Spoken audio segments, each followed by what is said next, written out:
Opa! Então aqui a gente está chegando mais um episódio do podcast Família Investcast. Sejam muito bem-vindos, seja muito bem-vinda. Eu sou Thiago Bernardes. E eu sou o Nilson Dias. E nós somos o Família Investcast. Nesse podcast nós te ajudamos a se aposentar 15 anos mais cedo com uma renda 3 vezes maior. É o segundo episódio da temporada. Muito feliz, Nilson, novamente com você dividir esse espaço para a gente poder levar informação de qualidade para as famílias que são futuras ou atuais famílias investidoras, e trouxe um tema espetacular aqui para a gente poder conversar, Nilson. Dando sequência ao segundo episódio dessa temporada, é chamado Planejamento Financeiro e Investimentos em ETFs. O que isso tem a ver, para que a gente possa ajudar as pessoas nesse contexto. Então, já trago para você a primeira pergunta desse podcast, que é: por que o planejamento financeiro é crucial para investir bem, para investir com qualidade? Thiago, no Brasil, a gente tem uma situação que é muito difícil, né? Porque 90% das pessoas só sobrevivem, né? Então, o dinheiro que elas produzem, seja através de um trabalho CLT, seja através de um MEI, de um trabalho autônomo, ele empata as contas quando não te deixa no negativo, né? E esse empata as contas ou chega no negativo, muitas vezes cara, eu não gasto com supérfluo. Eu pago, sei lá, comida, aluguel e acabou o dinheiro, entendeu? Então, você tem uma renda que é deficitária, né? Seja porque a sua qualificação não é muito alta, seja porque na sua cidade ou região não tem muitas oportunidades para você ganhar mais. E tem gente que chega no final do mês e empata ou fica dívida por conta de um consumo supérfluo. A gente sabe que a cidade ela é desenhada para você gastar dinheiro. O capitalismo né? O capitalismo tem essa função de desviar você pro iPhone 15... Exatamente. Né, para o mais atual ou para o gasto mais fútil, né? Exatamente. Então você tem que, primeira coisa, identificar. Pode ser que as duas coisas estejam acontecendo com você, a sua renda é deficitária e você seja um consumista, você está consumindo mais do que você poderia, ou não, você, cara, eu não compro nada de supérfluo, não peço iFood, mas Nilson, não está dando dinheiro, né? Então aí tem que entrar um planejamento financeiro que comporte também não é só o quanto você gasta e o quanto você economiza, né? Mas o quanto você ganha e o que você pode fazer para mudar esse o quanto você ganha. Se você tem que focar em alguma coisa na sua vida, Thiago, não é investimento. É o quanto você ganha e o quanto você gasta. E isso não se aplica só para quem está com a grana curta. Eu acho que a conversa também ela vai ser muito importante para ajudar as pessoas que tem uma renda, vamos colocar Thiago, assim, acima de 5, 10 mil reais, porque esse pessoal também, não quer dizer que ele tem muito dinheiro, que ele ganha dinheiro. Eu tenho um amigo que ganha 50 mil reais por mês e está endividado. Esse pessoal que a gente precisa trazer essa clareza, essa luz, porque é uma pessoa que já começa a utilizar os investimentos ETF a seu favor. Sim. E a pergunta que eu te faço é: como que esse cara que ganha acima de 5 mil reais, 10 mil reais inicialmente, já tem uma capacidade, já chegou numa idade de 35 anos e ele não tem planejamento financeiro, como que esse cara pode começar a ter e como que o ETF ajuda ele nesse processo? Vamos lá, o cara que tem acima, o cara ou a menina, né? Que tem acima de 35 anos e aí já conseguiu, já saiu da faculdade, já não é mais estagiário, já conseguiu avançar ali na sua carreira para chegar num salário de 10 mil reais, por exemplo. O ideal é que você consiga viver com 7 mil, entendeu? 30% dessa renda você colocaria numa carteira, pode ser com 2, 3 ETFs para você começar. E se você conseguir reproduzir esse comportamento de conforme o seu salário for aumentando, você sempre destinar pelo menos 30% dele para uma carteira de ETFs, você consegue sua independência financeira aí em menos de 15 anos. Peraí, então deixa isso mais claro. A pessoa que já ganha 10, ela está a um passo de ter a independência financeira se ela fizer aportes em ETF de forma consistente. De 30% da renda dela. Então, ganho 10, 3 mil reais por mês investindo. Em quanto tempo que dá para alcançar isso? 15 anos ela já vai ter um resultado, assim, bem satisfatório, né? Óbvio que quanto mais tempo, melhor. A gente está falando de um avatar aqui que tem 35 anos de idade, né? Então, 15 anos ele estaria com 50. Legal. Ele vai, teoricamente, se aposentar 15 anos mais cedo, que é a nossa promessa. 65 anos, 65 anos é a idade normal, que você se aposentaria pelo INSS. 50 anos, você está se aposentando 15 anos mais cedo, né? E com uma renda 3 vezes maior do que ele teria com o INSS. Mesmo se ele pagar no teto e tudo mais, ele vai ter uma renda ali de R$7.000, eu acho que é o teto do INSS hoje. Se ele tiver uma renda de $2.000 por mês, ele já vai para R$10.000, né, em dinheiro de hoje, né? Sendo que conforme o dólar for avançando, essa renda dele vai aumentar também. E isso é tão certo quanto o ar que eu respiro, como aquela música na igreja, né? Tão certo quanto o amanhã e o ar que eu respiro é que o dólar sempre vai valorizar mais do que o real. Ganha 10, investe 3. Pelo menos. Eu, por exemplo, quando trabalhava na IBM, morei aqui em São Paulo um tempo, ali em Campinas, trabalhava em Hortolândia. O salário que eu recebia na IBM, eu, um jovem de 23 anos, que já era cabeça feita, não ia pra balada. O meu apartamento, Thiago, ele tinha uma mesa de escritório e um colchão. Porque eu não vim pra São Paulo pra brincar de casinha. Eu vim pra São Paulo pra ganhar dinheiro e fazer meu pé de meia, entendeu?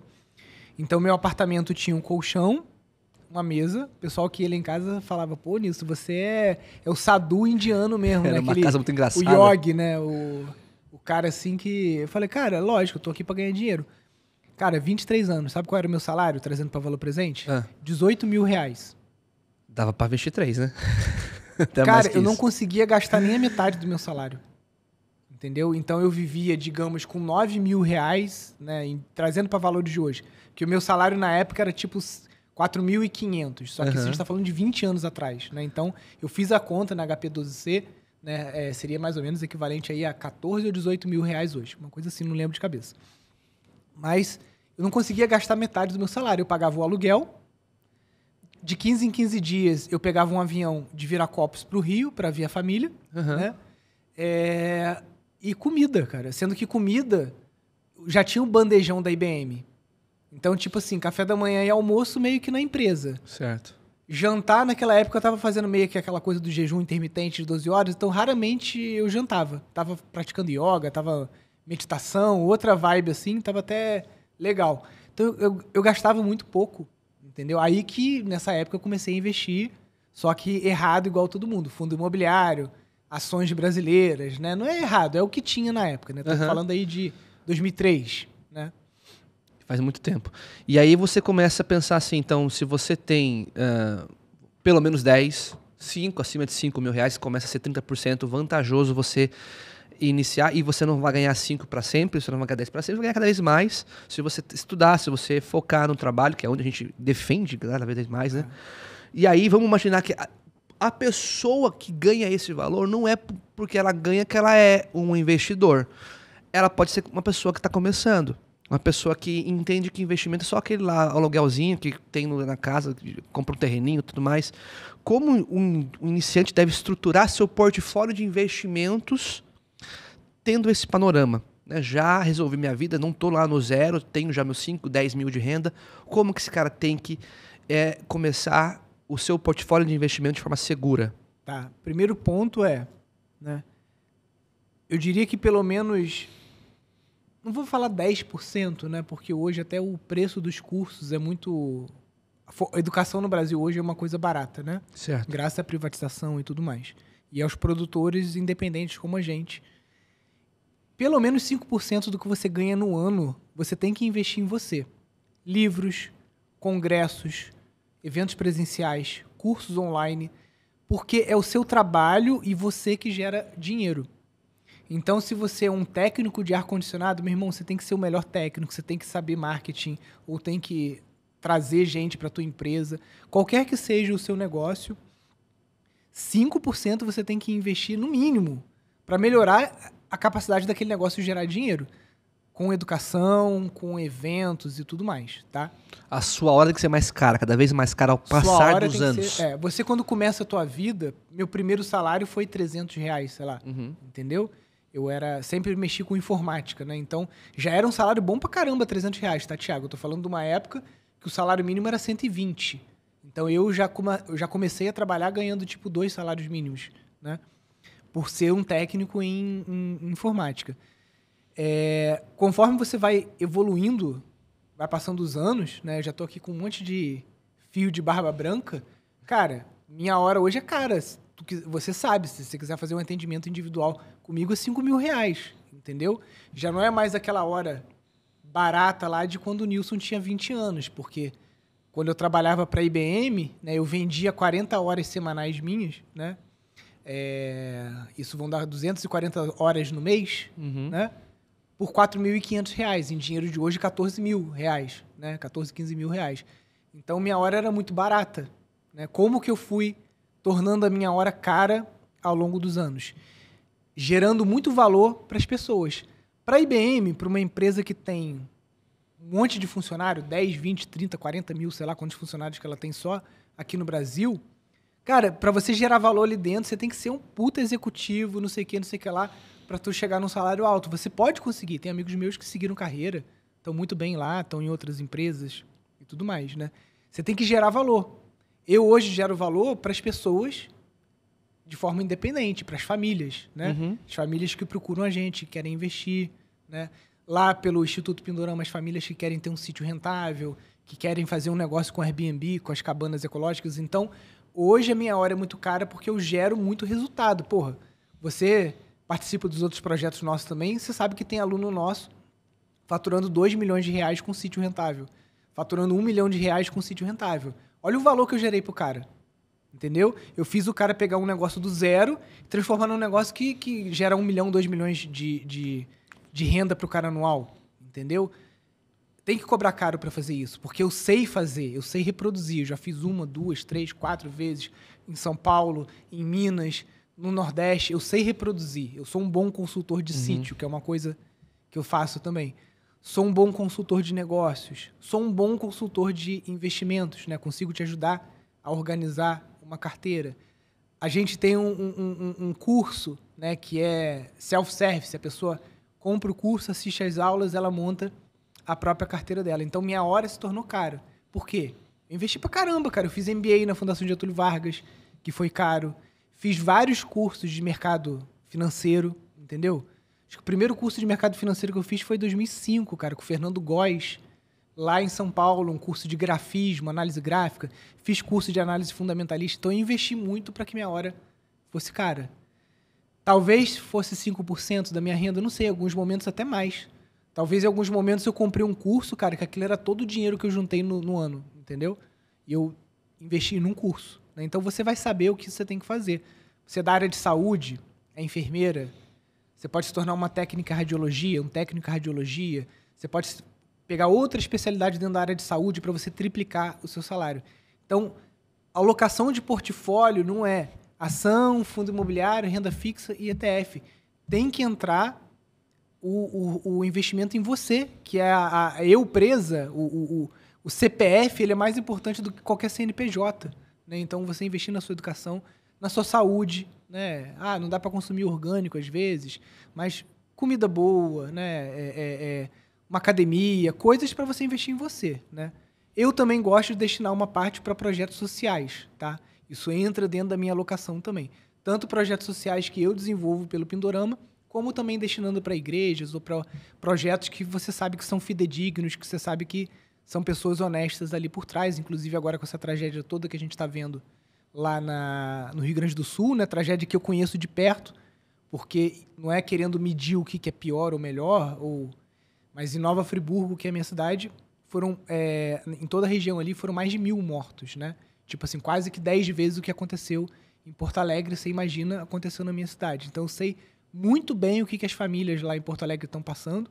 A gente passou, todo mundo perdeu alguém, perder casa, isso a gente reconstrói e tudo mais. Pior é você perder vidas humanas, né? E lá, na nossa região, foram mais de 1.000 pessoas que morreram.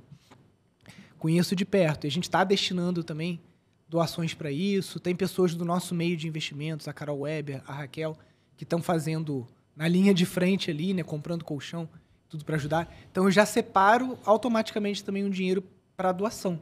Não é com uma coisa de... São Francisco fala, né? Pra você dar para receber, né? Não é só apostando numa lei kármica de que não, eu tô dando porque no final das contas eu sou um egoísta que quero receber, né? Seja certo. Visibilidade. Eu dou porque minha vida é abundante e eu quero dar e acabou, né? Então faz parte da minha alocação também a doação. Aí agora a gente chega nos investimentos. Né? Não, eu acho que ainda não chega, porque eu queria dividir esse episódio em duas partes, né? A gente fala de planejamento financeiro. Planejamento, ele não remete a o que já aconteceu. Ele remete ao que vai acontecer se você puder prever. E nós estamos falando sobre a capacidade de você ter... a capacidade de você poder elevar a sua hora, o tempo da sua hora. A gente falou sobre isso, é muito legal. Porém, como que você faz com a renda... O que você faz com a sua renda? Eu acho que é o segundo passo. Chegou a renda, a gente falou 30%. Beleza. Em média. Ganho 10. Chegou 10, guardo, investo 3. Né? E o que eu posso prever a partir daí? Eu acho que a pergunta começa a ser feita através de uma planilha, através de uma readequação de gastos, porque é a hora da gente falar pro cara, amigo, planejamento é o nosso segredo do negócio. Planejamento. Depois é a execução. E os investimentos, né, no exterior, em ETFs, eles vão deixar mais potente o segundo braço, mas seja bom em planejamento. Eu acho que é uma coisa mais importante. Estratégia, né, cara? Estratégia. As pessoas são muito vida louca, né, Como que você faz hoje o seu planejamento financeiro? Você faz uma planilha, você faz um controle, você se reúne com a sua esposa, com as suas filhas. Né? Como que é o negócio aí? Como que é a conversa que a gente pode gerar inspiração para essas pessoas? É falar de dinheiro? Qual que é o básico disso? Eu tenho uma planilha que é a minha planilha de aportes, nessa alocação da fase que eu estou hoje. Né? Eu ainda me considero fase 1 entrando na fase 2, porque eu tenho uma meta de renda passiva talvez mais elevada que o resto a média das pessoas, né? Certo. Então eu tenho uma planilha de aportes, que é uma planilha que os alunos têm acesso, é uma planilha que funciona online, então ela puxa a cotação dos ETFs automaticamente para você saber quantos ETFs você tem que comprar. Essa é a parte mais fácil. É a parte que eu abro eu gosto de fazer meus aportes na primeira semana, né? Como a gente vive de abertura de turma, lançamento e tudo mais, nosso carrinho geralmente abre começo do mês. Então a Hotmart ou a Pagar.me, nosso dinheiro cai por volta do dia 10. Né? Então já me planejei para... Primeiro aporte eu faço dia 10, e aí no dia 30, dependendo se sobrou mais do que eu esperava, às vezes eu vendi mais consultas ou consegui ter um resultado melhor naquele mês, eu faço um segundo aporte ainda dentro daquele mês. Então eu faço dia 10 e dia 30, tá? E essa é a parte mais fácil, que leva 2 minutos. Eu olho na planilha e esse mês eu tenho que comprar mais do núcleo, eu tenho que comprar mais satélite, porque a planilha já me diz aonde que eu tenho que investir. Essa é a parte fácil. Qual é a parte difícil? Isso que você falou, planejamento e estratégia. Né? Primeiro planejamento, reserva de emergência e renda fixa. Cara, não é porque a fase 1 e a carteira de aposentadoria, o ideal é que ela seja 100% em renda variável, que eu não vou ter renda fixa, Thiago. Qual que é o seu entendimento em reserva de emergência? Porque algumas pessoas entendem que se eu cair de moto, por exemplo, eu vou usar esse dinheiro para questões médicas. Qual que é o seu entendimento de reserva de emergência para as pessoas poderem entender para elas? Cara, eu não gosto nem desse nome de reserva de emergência. Vamos chamar de reserva. Reserva. Tá? Porque, vamos lá. Você já me conhece há praticamente mais de 3 anos, né? Porque a gente está no grupo lá do Fórmula de Lançamento e tudo mais. Né? Mas a gente tem uns 18 meses que você me conhece de uma maneira mais próxima. Né? Eu falava em mudar para Santa Catarina quando a gente se conheceu? Não, nunca chegou. Você era o cara do sítio, que vivia no sítio, vida natural no sítio, enfim. Eu não imaginava que eu ia mudar para Santa Catarina. A gente se apaixonou por Florianópolis, aconteceram uma série de coisas em Nova Friburgo, né, que a gente falou, não, a gente tem que sair da cidade, vai ser melhor para nossa família, para os nossos negócios e para a educação das nossas filhas. Vamos escolher uma cidade e a gente resolveu Santa Catarina. Eu pensava há 2 anos atrás, 1 ano e meio atrás, quando a gente conversava, eu falava em comprar casa? Não. Tinha uma... Você era um cara Tava muito fundamentado do sítio, né? No sítio, vivendo no sítio. No sítio, nasci, no sítio viverei, no sítio morrerei. Exatamente, estava nessa. assim. Se eu não tivesse uma reserva em renda fixa, como é que eu ia dar entrada numa casa? Entendeu? Então foi uma emergência. Minha família estava dependendo de eu comprar uma casa Nesse em Florianópolis. contexto, não. Não. Eu podia chegar em Florianópolis e alugar uma casa. Uhum. Só que quando eu cheguei lá, eu trabalho em casa. Então eu preciso de um quarto para mim, que é o escritório, um quarto para as crianças, um quarto para gente, para eu e Thaís, e um quarto de hóspede, porque toda hora vindo parente de fora. Uhum. Uma casa de 4 quartos em Florianópolis é R$8.000 o aluguel. Eu fiz conta, falei, cara, tabela price, 7 mil de prestação, eu consigo pagar 2 prestações por mês. Em 5 anos eu quito a casa, eu prefiro pagar 5 anos, R$14.000 por mês e ter uma casa num lugar que eu sei que valoriza e tudo mais, que é turístico, que lá na frente, se eu não quiser mais ficar lá, eu alugo a casa pelo Airbnb ou alugo por imobiliária, do que ficar a vida inteira pagando R$8.000 de aluguel numa cidade que eu sei que eu vou passar pelo menos mais do que 10 ou 15 anos lá. Planejamento. Então eu falei, opa, peguei um pouquinho de Bitcoin que estava valorizado, peguei alguns ETFs, peguei minha renda fixa, vendi o que eu precisava para dar entrada na casa, feliz. Do ponto de vista financeiro, talvez não foi a melhor. Você pegou uns bitcoins, eu fiquei curioso de saber quanto você pegou, porque, cara, Nesse halving de Bitcoin, eu compro já há bastante tempo. Jesus Cristo, ele deve ter pegado o quê? Uma mixaria lá no passado, que hoje é muito mais coisa, e deve ter comprado. Então, façam as contas aí, gente, quanto ele colocou nesses bitcoins, porque eu tô tentando fazer, e não foi pouco, não, que ele colocou, lucrou, hein? Então eu fui lá e não era uma emergência. É uma reserva. É reserva de oportunidade, reserva. É uma reserva. Você tem que ter uma reserva. Uma pessoa abaixo dos 30 anos, cara, tu vai casar, tu vai ter filho, ou você não vai casar, não interessa. Além da sua carteira de aposentadoria, você tem que ter uma reserva em renda fixa, que é uma reserva para a vida. Vamos parar com esse negócio de reserva de emergência. Ou porque você conheceu alguém e você quer casar e quer construir uma coisa, ou porque surgiu uma oportunidade de você comprar um negócio, ou de você iniciar um negócio, ou um terreno, ou um sítio, não sei, vai acontecer alguma coisa que você vai precisar de dinheiro. E aí, se teu dinheiro está 100% alocado em renda variável, em ETF, aquela oportunidade vai passar e você fala, putz, mas eu não posso vender meus ETFs agora, esses ETFs são para aposentadoria. Vamos chamar de, eu posso aqui arriscar, reserva de mudança? Não de mudança de vida, mudança de cenário. Se um dia eu me acidentei, mudou o cenário. Uma reserva de resiliência. A gente tem que ser resiliente, né? E aí isso tem que estar... Ou seja, o cara ele não pode demorar muito para ter isso na mão. Ele tem que, sei lá... Tem que ser líquido. Tem que ser líquido e não pode demorar 1 ano, 6 meses. Tem que ser assim... Não pode ser imóvel. Tem que ser mensal? Tipo, no máximo 30 dias, dinheiro na mão? Ou não? Eu acho que até menos. Menos? Eu acho que... Vamos lá. Uma liquidez imediata, 6 meses dos seus gastos, como o pessoal fala, se teu custo de vida é 5 mil, 30 mil reais, você tem que ter líquido. Cara, poupança, Tesouro Selic, não importa. Sair. O objetivo dessa reserva de 6 meses não é ela render. Ela, pelo menos, não perder para a inflação. Então, um CDB aí que você tenha já está de bom tamanho. Ou um Tesouro Selic. Tá? Poupança. Nilson falou poupança? Sim. Em 2019, a Selic estava R$2. Você ter o dinheiro na poupança no Tesouro Selic dava praticamente no mesmo. Tá? Então, não é que a poupança é um mau negócio. Ela é um mau negócio ao longo dos anos. Mas em determinados períodos não faz a mínima diferença o teu dinheiro estar na poupança ou estar no Tesouro Selic ou no CDB. Tá? Se a taxa de juros estiver baixa, faz a mínima diferença. Então, 6 meses do seu custo de vida, liquidez imediata. Você pode ter uma reserva expandida, essa reserva de mudança. E aí, cara, dependendo se você é empreendedor, né? Você sempre procurando novos negócios e tudo mais, você tem que ter uma reserva dilatada. Além da sua reserva de emergência, né? Essa parte mais gorda, digamos assim, né? Que é o seu caso que teve que comprar uma casa, uma entrada de uma casa, algo assim. 6 dígitos, vamos colocar para cima, para a pessoa ter...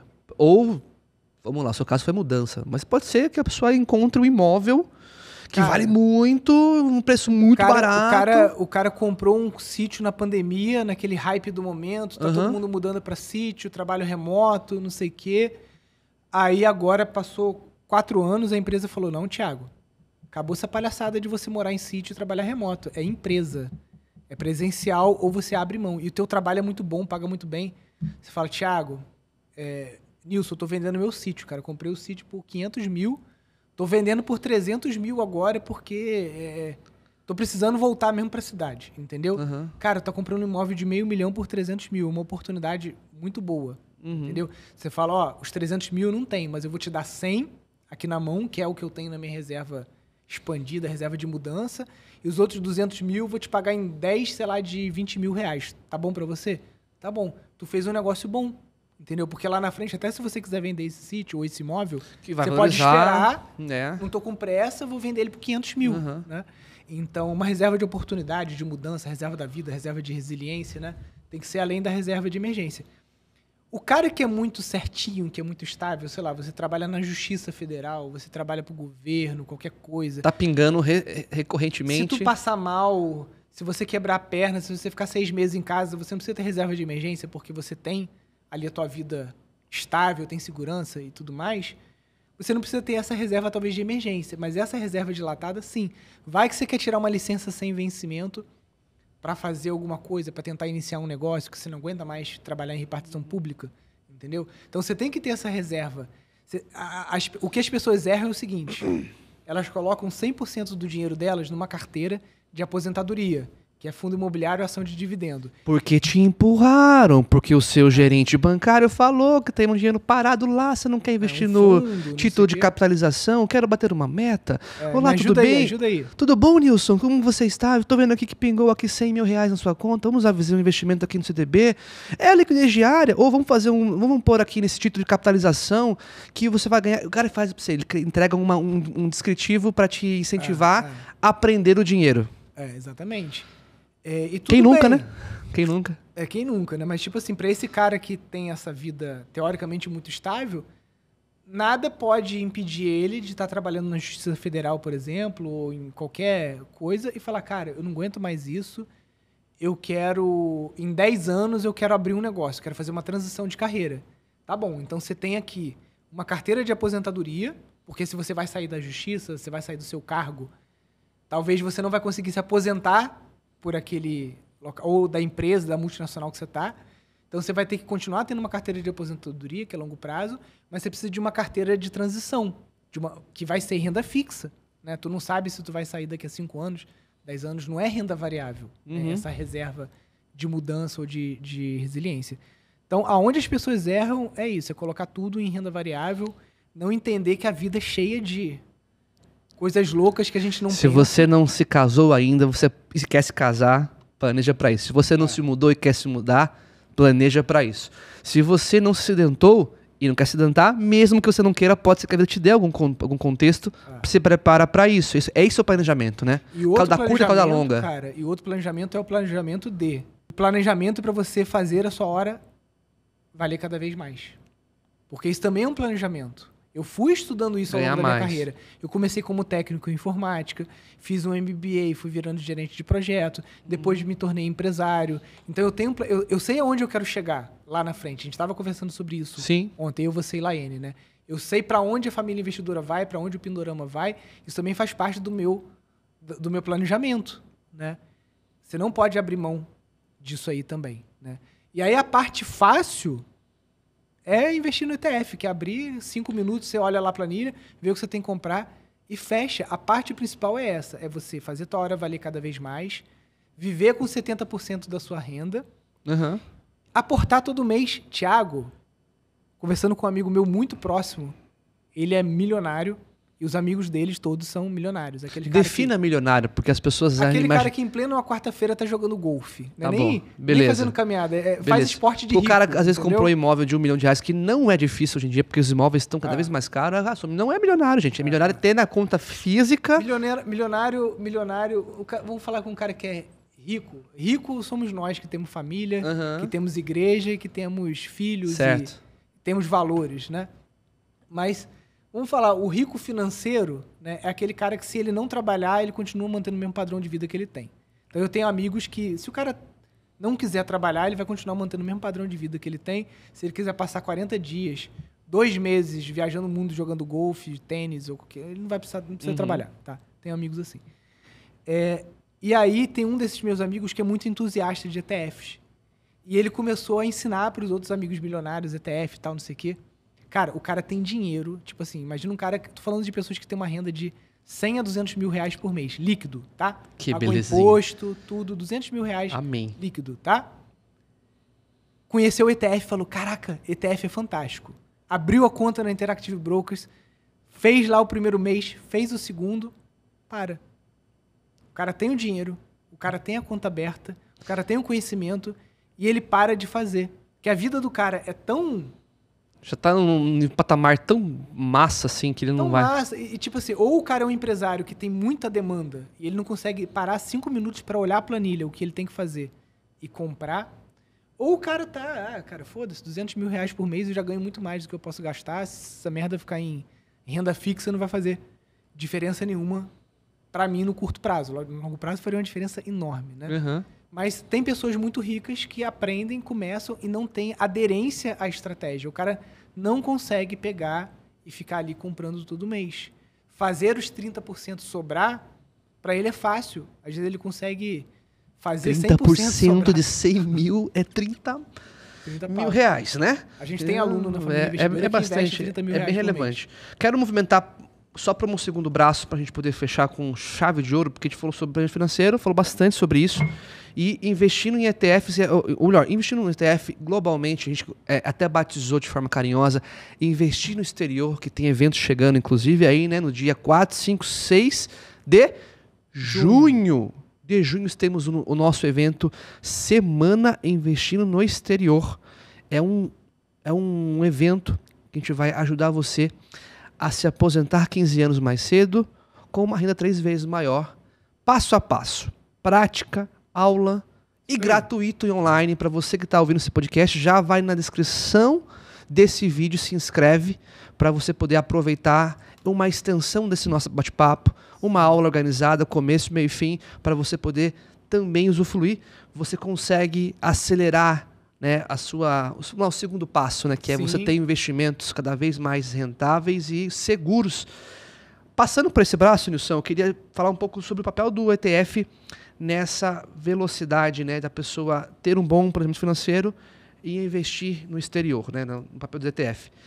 Como que ela pode avaliar o desempenho dos ETFs adequados no momento que ela está vivendo? Pô, um cara que tem 100 mil é fácil, né? 30 mil e tal. Mas a pessoa, eu quero voltar para o caminho do cara que tem 10. 3 mil de aportes com 30 a 35 anos. Como que ele deve começar a avaliar os ETFs corretos para ele? É um ETF só? São 5 ETFs? São 10 ETFs? Para ele começar já a se preparar nesse momento. Na verdade, quanto mais cedo o cara começa, tá, mais ele pode ter ETFs mais agressivos. Quanto mais próximo ele está da data de usufruto, ou seja, 40, 50, 60 anos de idade, mais ele precisa de ETFs de qualidade, mínima volatilidade e renda fixa. Então, o que muda, na verdade, são os filtros dos ETFs. O cara que está na fase 1, está com 20, até os 35 anos de idade, ele vai ter mais ETFs que são mais voláteis, lembrando que volatilidade não é risco, só que isso vai trazer um prêmio maior para ele. Tá. Ele assume um risco maior por ter um prêmio lá na frente que é maior. É garantido esse prêmio? Não. Mas ele sempre aconteceu nos últimos 200 anos? Sim. A gente só tem o lado esquerdo do gráfico, né? O lado direito do gráfico. Só a mãe de Ná tem, e algumas pessoas acham que tem o lado direito do gráfico. Mas a gente não tem, né? Então, o que aconteceu para trás pode se repetir para frente? Pode. É certo? Não. Mas tem acontecido nos últimos 400 anos, desde a primeira bolsa lá em Amsterdã? Tem. Né? Investido em empresa sempre trouxe esse resultado positivo. Tá? Você está até 35 anos, você vai fazer uma carteira de fase 1.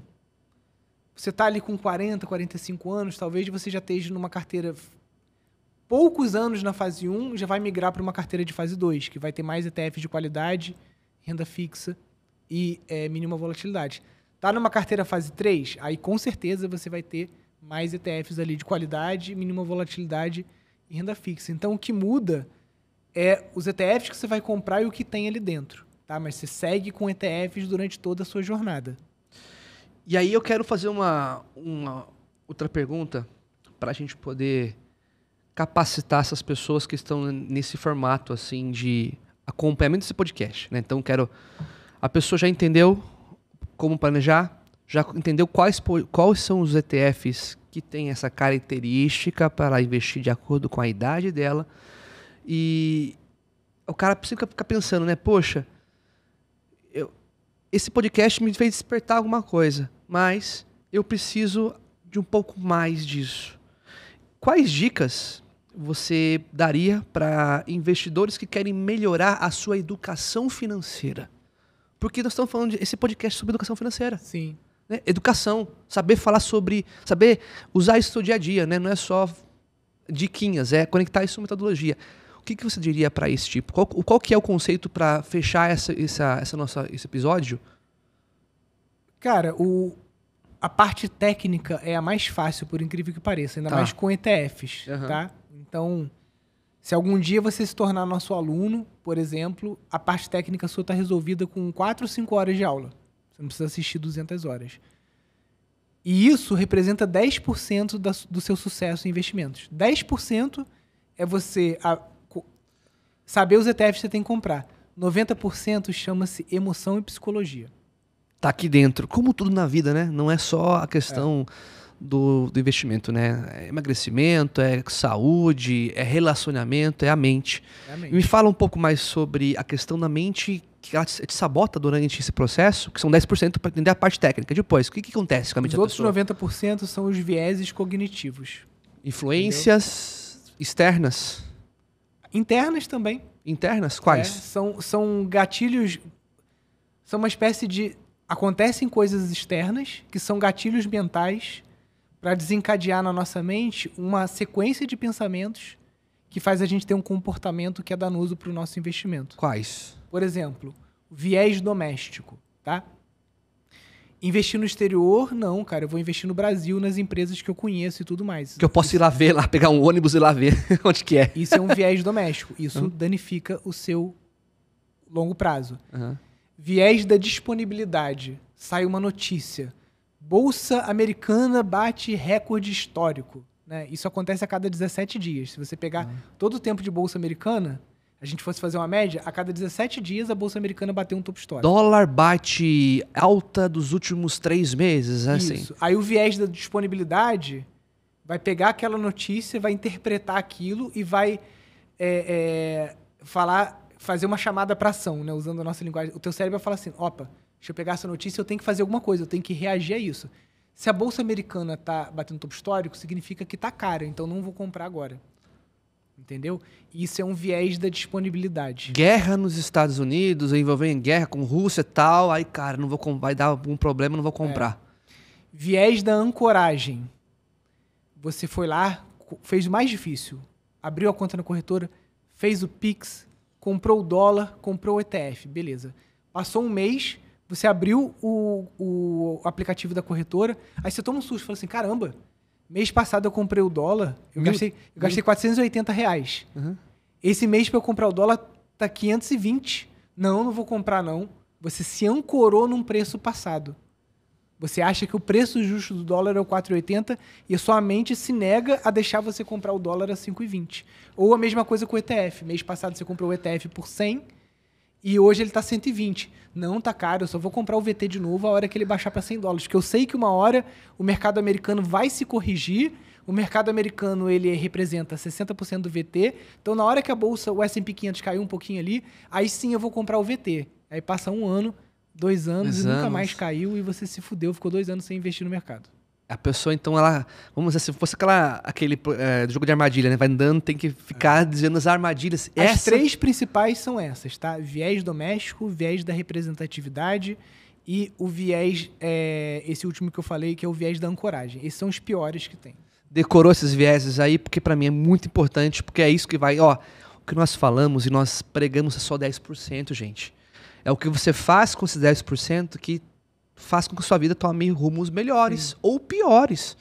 Né? Aquela questão da pessoa... É a questão das pessoas quererem desviar do caminho. O viés doméstico, por exemplo, já dei esse exemplo em outro episódio. Você está com o viés doméstico forte. Não, só vou comprar ativo brasileiro isento de imposto. Fundo imobiliário.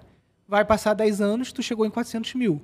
Se você não tivesse o viés doméstico, tivesse investido no IVVB11, por exemplo, você teria o dobro do capital. 800 mil de patrimônio, entendeu? foi muito danoso o viés doméstico nesse caso. Para um americano que só compra S&P 500, tá? E ele comprou S&P 500 durante 12 anos ali, de 2000 a 2012. Foi péssimo o viés doméstico para ele. Ele tinha que ter diversificado em países desenvolvidos e emergentes também, que é o que a gente chama de ex-Estados Unidos. Então, o viés doméstico ele é danoso para todo mundo, não é só para o brasileiro. Também para o russo, também para o venezuelano, também para o chinês. O chinês tem mais, óbvio, né? Mas um percentual, falar que tem mais chinês investindo na bolsa chinesa seria óbvio, porque lá a população é gigantesca. Mas em termos percentuais, mais chineses investem na bolsa do que brasileiros. Também com muito viés doméstico. Os japoneses também investem muito na bolsa do Japão, mas eles têm menos, eles investem mais fora, entendeu? Os japoneses investem mais fora. Talvez seja o povo que tenha menos viés doméstico.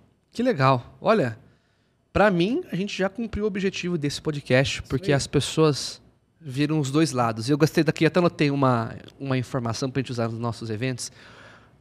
Lado esquerdo gráfico, lado direito gráfico.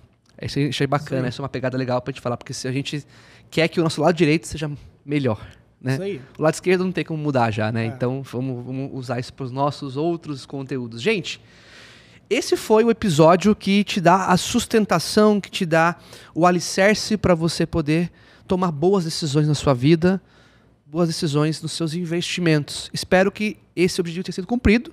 Nilson, novamente, obrigado por esse episódio. Agradeço muito. E agora é hora de você fazer o seu papel, que é curtir, deixar o seu comentário, caso tenha alguma coisa que não ficou muito claro, alguma técnica, alguma questão, alguma fala que não ficou muito técnico, né? Convidar as pessoas para o evento.